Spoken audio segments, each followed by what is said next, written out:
How to accept Instagram collaboration request. Hello everybody and welcome to this video where I'm going to show you exactly how to accept Instagram collaboration request, but make sure that you watch this until the very end so that you don't make any mistakes in this process. What you need to do first is to head into the Instagram app on your phone. When you're on the Instagram app, then you need to click right here on the heart icon, and then you will see that you've been tagged in a post. Click on the tag. And as you can see, I have been invited to be a collaborator on this post. And to accept the collaboration request, then I need to click on review.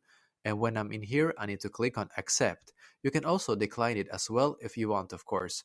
And just like that, I have now accepted the collaboration request for this post. And my Instagram name should be shown on this post now. If this helped you out, then I would appreciate if you could leave a like on this video. Comment if you have any questions and I will do my very best to try to help you.